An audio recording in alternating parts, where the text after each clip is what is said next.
عارنا أنا ما تسوي شيء إنه أما كهذا إنه أحكي سابسن على كسوع عصبوناتي دق ماذا ولا وين قول كشبه الله هوس على دان رنتي وامد عن ليه كرنو هي روحي جارتي كبحسن دجالات حرك دجالات الصومالي وحن مرينا تولوين إن دوقنا أما أنقهنا وحن سيدو كلا كو أرجع ماشاس إن قفنا الأوسع أنت أنا لدين كهر دبل وقت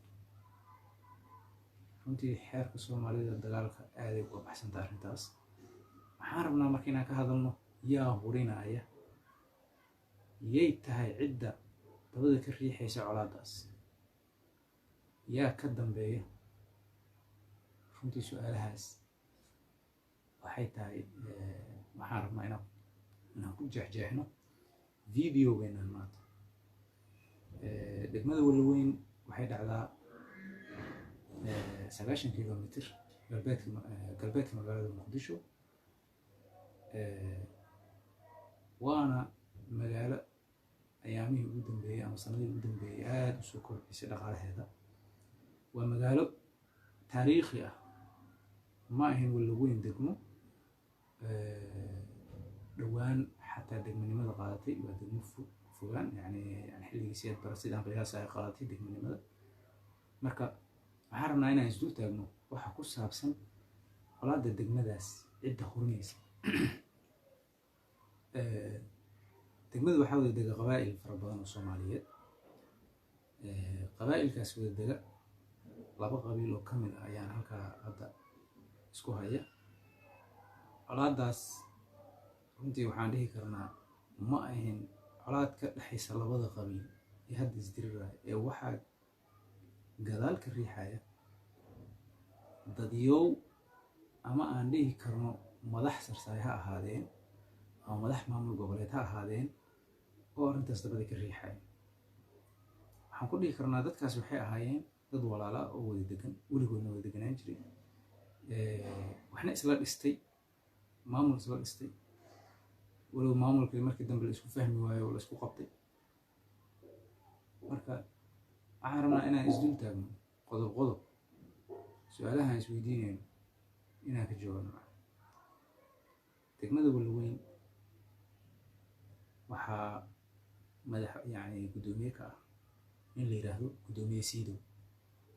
gudoomiye Siidow waxa uu ku kacay wax bini'aadanimada ka baxsan waxa uu sameeyay in uu kiciyay maleeshiyo qaab beeleed isagoo dhahaya ama ku amraya maleeshiyadiisa in ay ka saaraan mid ka mid ah qabaa'ilka magaaladaas ka soo jeeda ee ganacsiga ku leh ee hantida ku leh ee ku noolaa weligood ilaa Talyaaniga ka soo dagaalami jiray macna qiyaas degmadaas dadkii halganka ka soo galay oo caanka ku ahaa la dagaalanka Talyaaniga in la yiraahdo haddana waxa xaq kuma leeyihiin ee magaaladan isaga baxa runtii wax maanka u aqbali karo maaha sidoo wuxuu sameeyay marka maleeshiya beeleed oo sidaas u abaabulan ayuu kiciyay wuxuuna ku bahalkeeyay mid ka mid ah qabaa'ilka isagoo dhahaya reer hebel ama qabiilkaas laftaas xamala wax xaqa oo ay ku leeyihiin xitaa gobolka ma laha go'aanka heerkaas waxaan u malaynaa 25 sano ama 30 sano oo Soomaaliya ay soo dagaalamaysa cid hataa ku fikirtay inay sidaas u hadasho ma jirto sidoo waxaan leenahay wax alli iyo wixii meeshaas ka dhacay waxaa mas'uuliyadeeda qaadaya adiga 1 iyo 2 iyo 3 waxaan maqlaynaa haddeertaan in ay joogto maxkamadda ciidamada qalabka sida waxaan ka codsanaynaa dhalinyarada la isku laayay faktarka ka dambeeyay waa in la soo xiro ma ahin dhalinyarada in iyagu ay isqabsadeen ay isdagaaleen ama ay colaadaan iyaga ay ka dambeeyeen waxa ka dambeeyay ninkan gudoomiyaha degmada Walaweyn ah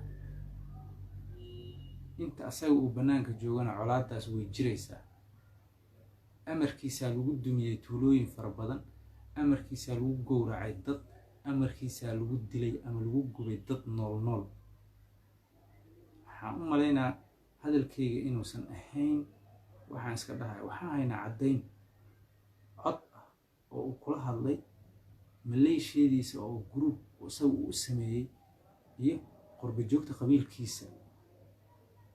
codkaas haddii loo baahan yahay waan tusaynaa maxkamadda social media u yaallaa. waxaan leenahay maxkamadda ciidamada qalabka sida ninkaas waa in ay maxkamadaysaa. gudoomiye degmo oo heerkaas u hadlaaya ma sii ahaan karo gudoomiyaha degmadaas. waxaan codsanaynaa mar labaad iyo mar saddexaad inuu asaga yahay dagaal ogaha koowaad, in asaga la maxkamadeeyo. dadka walaalaha ah ee wada dega ee weligood soo wada degi jiray in colaad laga dhex kiciyana ninkii ka dambeeyey uu asaga ah. sidaas daraaddeed waxaa jirta marka dad uu asaga ka shidaal qaato iyo siyaasad guud oo aan runtii u malaynaa inay bahalnimo tahay hirgelinteeda. waxaan u malaynaa in deegaanka xataa magaca uu ka bedelo ama magaca in laga bedelo inuu qorsheynayo. gobolka shabeellaha hoose bay iyo bakool waxaa loo yaqaanaa koonfur galbeed. waxaan iska dhahay maaha jabhad ayay samaysteen JBM la yidhaahdo. waa raadin kartaan magacaas, waa baari kartaan magacaas iyo magaca koonfur galbeed. runtii koonfur galbeed waa magac ay wada dhisteen dadka degan dhammaan saddexdaas koox.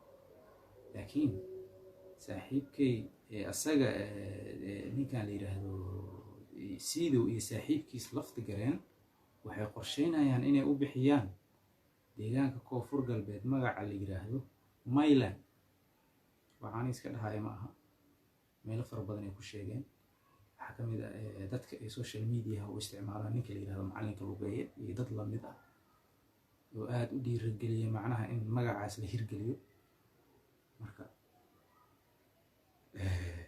waxaan qiyaasaynaa in koonfur galbeed ay degan yihiin dadka Soomaaliyeed kala bar haddiiba aysan wada deganeyn.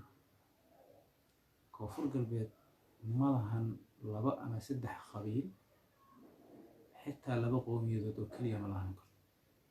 koonfur galbeed waxaa wada dega dhammaan Soomaalida. qof aanan laga soo helaynin ma laha. 3 gobol oo baaxadooda aan naqaano in la yiraahdo 2 famil ama 1 qoys ama 2 qowmiyadood in lagu soo koobo loona bixiyo magaca Mayland iyadoo laga duulaya ama la isla haysiinayo dadka deegaankaas degan iyo gobolladooda in yani xiriir laga dhexaysiinayo. runtii waa arrin aada u foolxun. dad fara badan aa degan. xataa waxaa la samayn karaa qaab sharci ah in afti la qaado magacaas in la bixinayo iyo inaan la bixinaynin. waa afti in loo qaado percentageka peopleka u codeeya yes in lagu xukumi karo oo keliya. laakiin ma ahan in jabhad la sameeyo oo haddeertaan qalalaaso iyo fadqalalo iyadoo aan u soconno in aan dalkii macnaha 30 sano meesha ka dhacay inaan ka soo celin in maanta jabhado loo samaysto. waa wax aada u foolxun, wax innaba aanan ku samayn ama aanan ku fiicnayn taariikhda Soomaalida ayay sameynayaan nimankaas. waxaan dhihi lahayn 30 sano lasoo dagaalamay lafta gareen iyo siidow weli ma waa aragteen dad deegaankooda laga qaado? weli ma waa aragteen dad laga barakiciyey ama laga bixiyey meeshii ay 30 sano ka hor taagnaayeen? su-aasha idinkaan weydiina. xashaa lillah, ma dhicin mana dhacayso. sababtu ma taqaanaa? Soomaalida intuu hal qof ka joogo macquul maaha inaad ka qaadid deegaankooda, macquul maaha inaad ka qaadid daaqooda, dalagooda iyo meesha ay ku nool yihiin. si wax niga yihin wax suurtagelaya ma. waxaa fiican in idnaan u ololeynin dagaal haddeertaan. waa laga soo gudbay xilligii dagaalka. waxaan maraynaa 2020. waxaan usii soconaa inaan isdooranno qof iyo cod. haddiiba caqligiina uu sidaan yahay sidaan aad ku fikiraysaan, siday rabtaan inaad koonfur galbeed aad kusii haysataan, la ma soconaysa macna.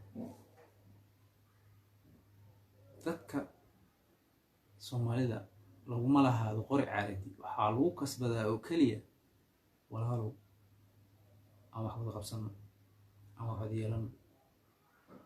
koonfur galbeed waxaa lasoo dhisay baarlamaanka, waxaa la yaab leh dad degan 3 degmo iyo 46 tuulo in la yiri wax xaq ah oo aad leedihiin ma laha.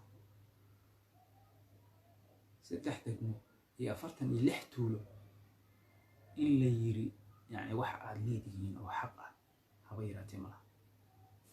waxay ka mid tahay dhiirigelinta la dhiirigelinayo Siidow iyo jabhadiisa. lafta garan ma dhihi karo arrintan waxaan ka ogahay mar haddii uusan waxba ka ogeyn systemkiisa dhiirigeliyay in dadkan xaqooda laga qaado inta aanan dagaal lagu qaadin ka hor. isagaa wuxuu sameeyey inuu ka qaado xaqa dastuuriga oo ay lahaayeen, xaqi matalaadi oo ay lahaayeen.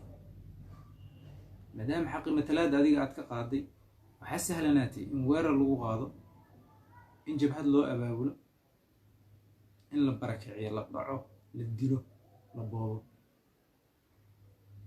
waxaan ku leenahay waxaan soo wada deganayn ama dadkaas ay soo wada deganaayeen waqtiga aada u dheer. haddii la iskicinayo ama cid ay ka adag tahay intaasoo sana la issoo kicin lahaa. waad og tahay waana ka warqabtaa wixii dhici jiray. jabhaddan jabhad ka horreysaa jirtay oo la asaasay araare. ma taqaanaa meesha ku dambeysay? ma taqaanaa yay sababsatay gacantooda? ma garanaysa? waxaa malaynaa xilligaas inaad xog badan aad ka helin. weydii dadka taariikhyahanada dib ugu noqo. waxaa jira jabhado kale oo ka dambeeyay oo meelo kala duwan ka yimid oo deegaankaas damcay inay qabsadaan. xaggay ku dambeeyeen? waxaa fiican inta aadan tallaabo qaadin 10 jeer inaad ka fiirsato.